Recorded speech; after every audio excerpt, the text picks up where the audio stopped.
In a brawl, the most crucial blow is the first. Victory oft rests on attacking before your foe. Thus, you must be agile. Agile enough to strike with a raptor's swiftness. Be agile. Got it. That way, even if your enemies do attack first, you will be able to evade their fists. Makes sense. Is something the matter, Divine One? I'm just surprised that a noble woman like you knows so much about brawling. I suppose there is no need to obscure the truth. The woman standing before you is not a noble. Why, in time past, she was quite wild indeed. Really? Yes, my parents were awful, gallivanting about with nary a thought for their children. So I fled. Before the princess appointed me, I lived a roaming, solitary life. It was then that I learned how to fist fight. Oh, I'm sorry you had to endure all of that. I'm sorry. If not for running away from that wretched home, I would hardly be who I am. I see. Well, would you like to tell me more about your past? I think it might help me to hear about your life before you met Princess Tamara. Why, of course. If my stories of woe can help you, I would be all too happy to share them.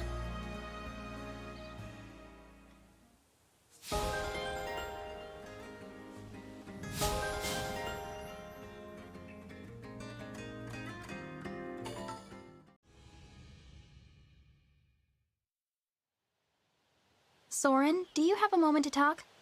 I'd like to learn more about the world you're from. I can spare you a moment, but no more.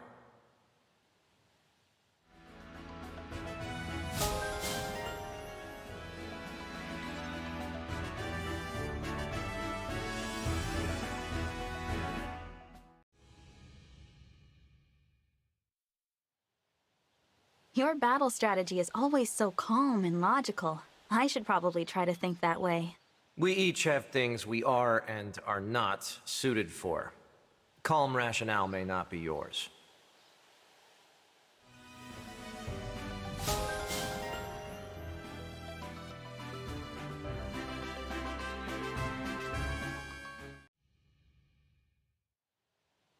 You seem so dauntless in battle. I wish I was like you. I always get nervous at the start. A strategist can't afford the luxury of nerves. Neither can someone in your position. You're right. I've got to do my best to stay confident no matter the unknowns. Focus on one decision at a time. Hindsight will reveal whether you made the right choices.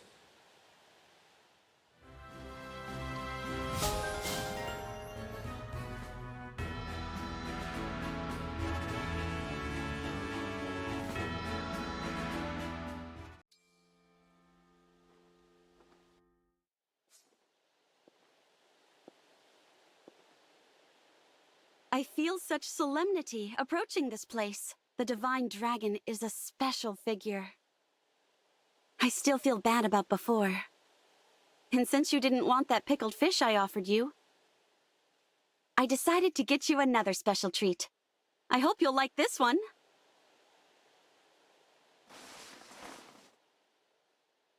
Good morning.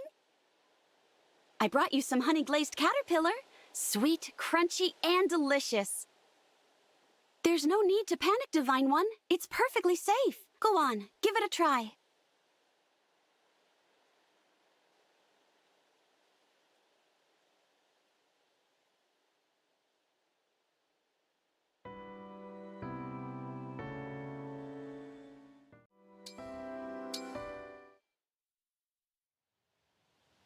Please, find it in your heart to stay. Let me dance by your side forever. Please don't hold me back. It will only serve to sharpen the pain of our parting. My eyes are closed. My hand is here. If you trust me, then take it. And never let go. If you're certain this is what you want, I'm willing to believe in you, so long as we're together from now until the end. Your performance, the nuance and honesty. I was right. You are gifted. More than I knew. I'm not so sure. I really don't have any experience with acting. This is all so new to me. Yunaka, your impressions are brilliant. Because you're a brilliant actor, and this show will be unforgettable because you will be an unforgettable lead. I'm playing the lead?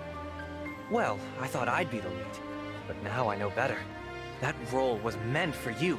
We still have to practice the dance, but I have no doubt you can handle it, Yunaka. It's not easy putting on a show when times are hard like this.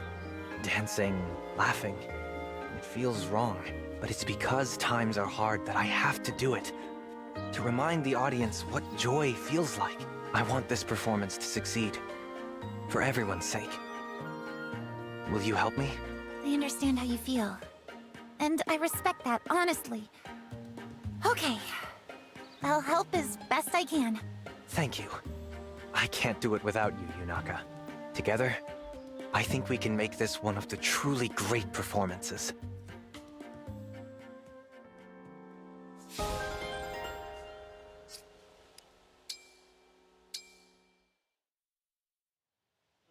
Happy morning, Panette!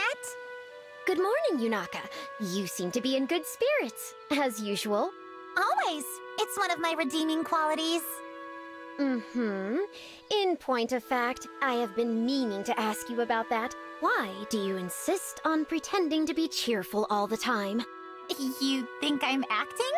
You think I'm so talented I could keep it up all the time? I'm flattered. Do not bluff a bluffer. I can tell that this is not your true manner. When I began serving the boss, I had to swap out my own dialect for a more proper one. Since then, I have had a keen ear for others' false tongues. Takes one to know one, doesn't it? I can't answer your question, though. If I spoiled the mystery, who would you harass with prying questions? My hands are tied. So be it. Forgive me for probing. But this duplicity, somehow it does not sit right with me. Uh-huh.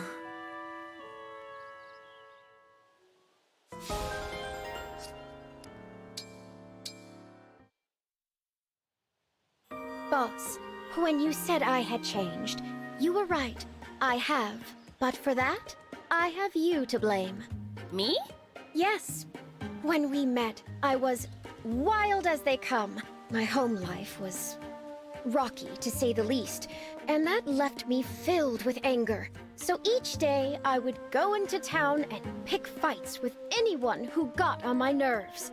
Looking back on that time now, I see how pointless it was. Yet that was the only way I knew to cope. Until I met you. Though at first, of course, I assumed you were as wild as I was. We hit it off right away, huh? Taking out goons by day, riding our wolves by night. Yes, we were thick as thieves. Little by little, you helped point my rage in a more useful direction. And men who cut you in line. That only happened once. I was talking about all the bandits and thieves we fought. You taught me to take all my pent-up, directionless anger and use it for good. Well, I'm glad. Though, to be honest, that wasn't really intentional. Yes, I figured as much. Even so, if I had never met you, that rage might have swallowed me whole and spit out a lonely, resentful husk. I could have wasted my life feeling bitter about the hand I was dealt.